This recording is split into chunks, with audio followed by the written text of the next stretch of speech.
The first was lack of control. When we feel we've got no control in our work environment, in our lives, that is when we are stressed. Lack of control, the primary driver in illness rates and employee retention. But there's another factor. There was a meta-analysis of 16 studies involving 63,000 people, looking at the effects of no control or lack of control in a work environment, how it impacts health. And they found a high correlation between no control in a professional environment and depression. When environments are lacking in control, where you have no authority, that is the high-risk depression zone for individuals. But they also found it's the biggest factor in employee retention. You've trained your team, you've trained your staff, you've invested so much time, and then they leave. It's this factor here.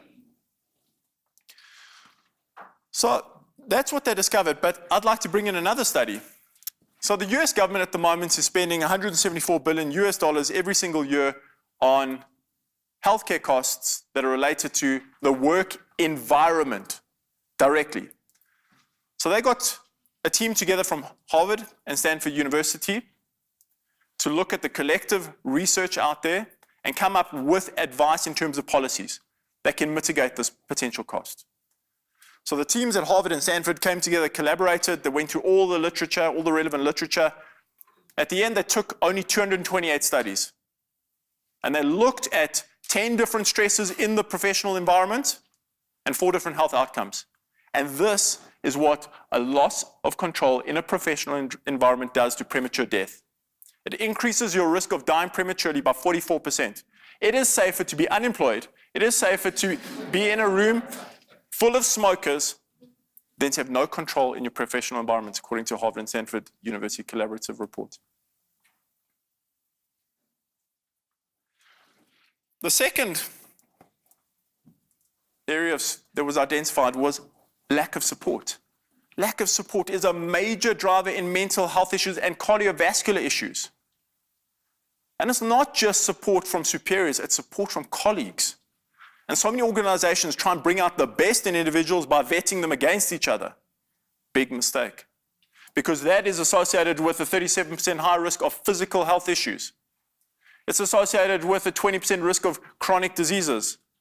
And now we start getting into the mental health issues, a 40% risk of developing mental health issues. Support in the work environment. The researchers then moved on. What is the third trigger in stress? And what the researchers found was a balance between effort and rewards were critical in maintaining a stress-free environment and a healthy environment. Now, what does an effort-reward balance mean to you? Most people, it means I get paid well, this is the expectation of me, that's the balance. What scientists have discovered was nothing like that. And this balance is critical in terms of retaining staff, in terms of keeping people in the field. You invest so much time, so much energy in people, and they say, no, I'm stuffed, I'm over, I'm done. I'm going to open a restaurant in the crew. So the interesting thing about an effort-reward balance is that researchers identified 3 components. And the 3 components were financial compensation, yes, important. If you're not getting paid well, I'm sorry, you're not going to be happy. But they also identified career prospects going forward, opportunities going forward. And when people feel there's no opportunities going forward, their stress levels spike and you will not retain them. And there was another big factor. And that big factor was appreciation. And so many professional environments, especially where there's huge financial compensation for services, appreciation is out. Expectation replaces appreciation. The scientists moved on to the 4th major driver, and that is injustice in an organization. Lack of fairness, lack of consistency. High demands is no issue. High demands does not induce stress and negative health outcomes. High demands is hard. Makes you tired. But it doesn't make you stressed. You get stressed when you feel this environment is unfair. This is prejudice. I don't believe this is right.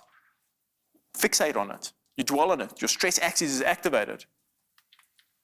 Injustice in a professional environment is associated with dramatically impaired health, but also absenteeism. So there was a study that involved 8,000 people over 11 years, looking at the implications of injustice, inconsistency, and lack of fairness within professional environments and absenteeism rates. And what they found was the prevalence of absenteeism increases by 41% in those environments that are unfair, unjust.